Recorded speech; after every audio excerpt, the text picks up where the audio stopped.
Myanmar, Liberia, USA. Otherwise, there's no inches. No, no, no, no, no, no, no, no, no, no, no, no, there's no inches. No Inches DIY. Hello, welcome to No Inches DIY. Today, a new project gets started.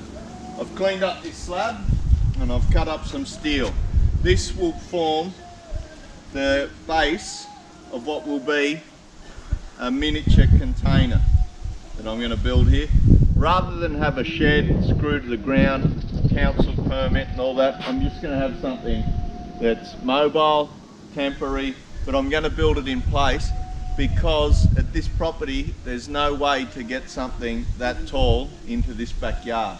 I've got a drive-through backyard, but the carport is quite low, so I can't get a shipping container or anything like that into the backyard.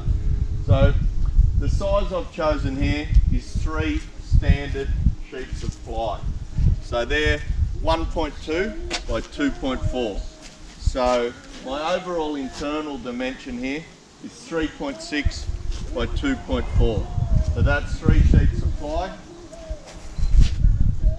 And through the middle here, I'm going to have a 150 or a 100 by 50 rectangular hollow section that'll form a pocket for forks to go into, so this can just be picked up and moved by a forklift. So there'll be one there, and that'll support the joint between those 2 sheets. There'll be one here, and that'll support that joint. So that's the program at this time. Alright, I'm pretty confident I've got this level. I've got it up on blocks. Good tip, don't throw away your grinding blades. They make a perfect little shim for getting something level. They're exactly 1 millimetre thick.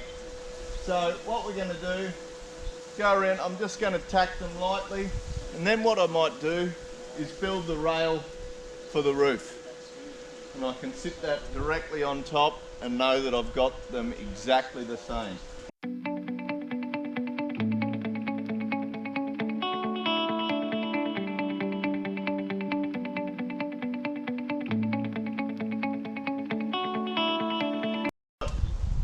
What I'm doing now is I'm just setting out my steel on top.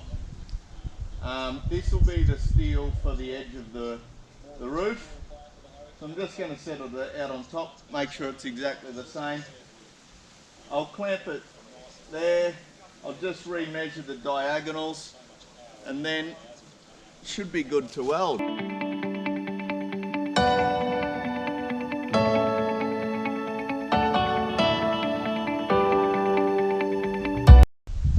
453. So those diagonals are pretty much as good as I could get them. Identical. So I'm just going to tack this up.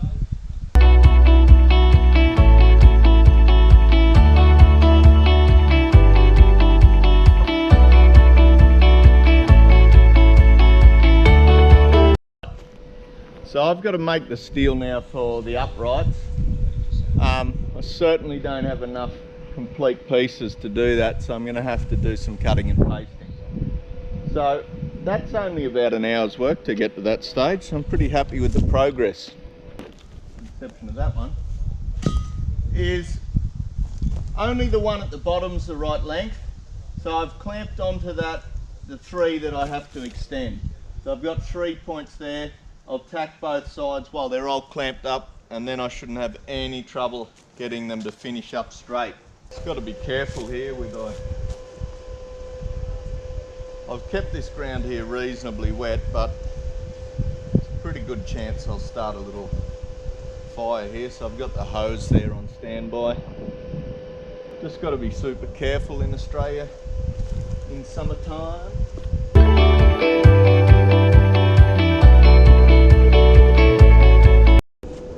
Alright, I've tacked all these together, so I'll just take the clamps off.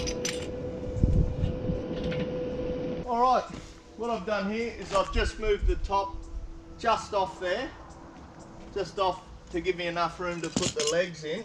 Now I'm going to just clamp the piece in here.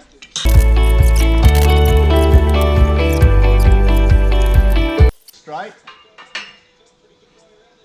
It's leaning out. So I'll tack this at the back and I'll just go around and do all of them. And then I should be able to use my 4 clamps and just climb this top up onto the top. Should be able to do that all by myself.